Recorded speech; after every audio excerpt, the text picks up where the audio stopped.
Hello substreamers and welcome back to Substream News. First a little question, how are you watching this video?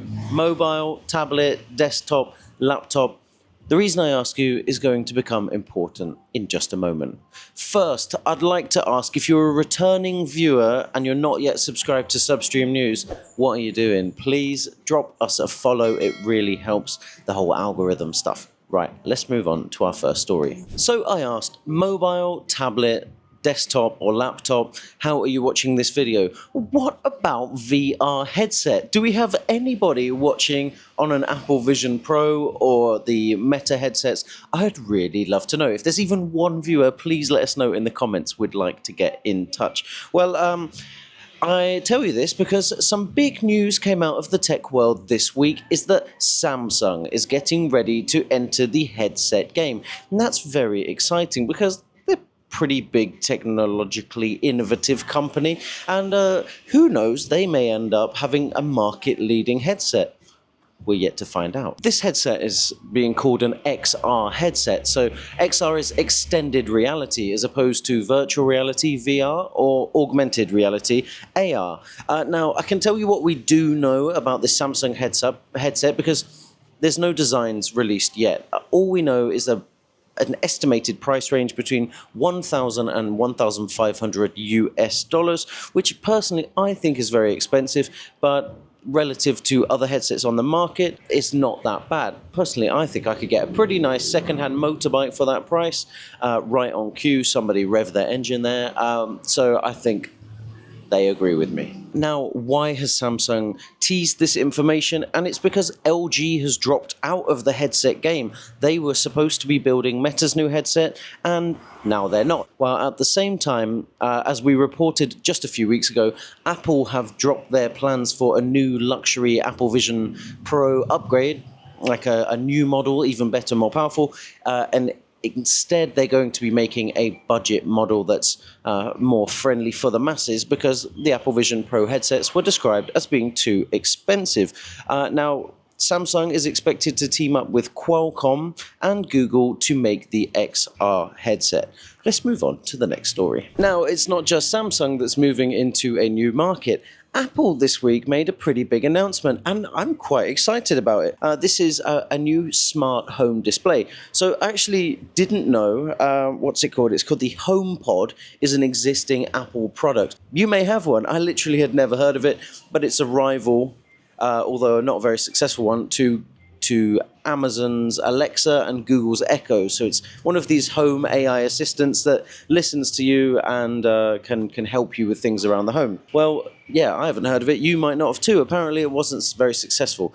So they're doing an upgrade, and this time it's going to have a screen and 2 speakers, and they're going to be like a home entertainment smart home support system. So according to information found online, the screen will be the size of 2 smartphones put together, and the design will resemble the iMac G4, which is a 2012 home device that was released, and it's kind of a cult classic Apple product. You can see it now, overlay it on the screen. They want the HomePod to resemble this, take inspiration for this, and the benefit of this device is that it's going to be like a powerful smart home management system. And here's what it can do: monitor home security cameras, make video calls, check the calendar, stream media and other tasks, basically to control various smart home accessories. And the price will be about $1,000 US.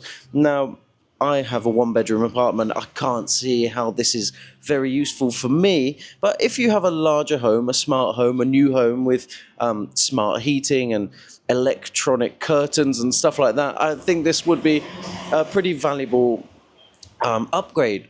But is it a necessary upgrade on what you already have? Who knows? But I'm quite excited for this and to see how it goes. I think this could be a really popular product, or it could completely fail. Let's move on. Viewers, do you remember last week we talked about Siobhan and Adam Raff, who, after 15 years fighting Google, won and caused Google like a $3 billion penalty, which is mental. Well, yeah, it's not only them that's taking on Google. Actually, Meta now plans to challenge Google in the search engine space. And if reports are to be believed, Meta is building its own AI search engine, which it believes could one day be more powerful or just as powerful as Google. And to be honest, who has the data and resources more than Meta to actually compete with Google? I think this is quite exceptional news. So why would Meta want to take on Google? It's because they currently feel overly reliant on Google and on Bing, and they don't like that, right? They want to go in-house, have their own tools that they can use and rely on, and create products out of and capitalize on, which is is just good business. So I've got some information here. It says it will be integrated with Meta's AI chatbot to deliver conversational search results in a familiar format, which makes sense. Right now, any AI results generated in Instagram, WhatsApp, or Facebook actually come from Google and Bing, which is a problem for Meta. This news is a bit of a surprise for those who have been following the news, because Meta actually reported that they want to cut down on news and political content across their apps. So having their own AI search engine might challenge that idea. It seems like they're pivoting. Now, there's a little side story here, a little double story for you. Another reason that they might move away from Google is that Google CEO Sundar Pichai, he revealed that about 25% of Google's code is AI written. And some people find that concerning. Now, I don't think it's as bad as they make out. When you read that at first, 25% of one of the world's biggest companies' code is AI written.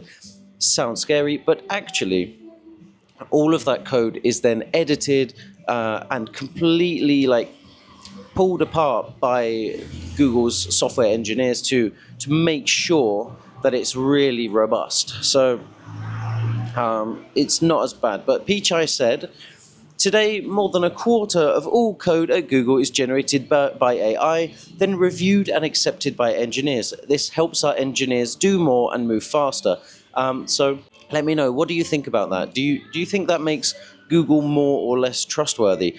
I know AI is wonderful, it really is a great innovation, but it is a bit concerning, I think, because it's not foolproof. Now, I've got here from a 2023 study by Stanford University. It says that developers using AI coding assistants tended to include more bugs while paradoxically believing their code was more secure.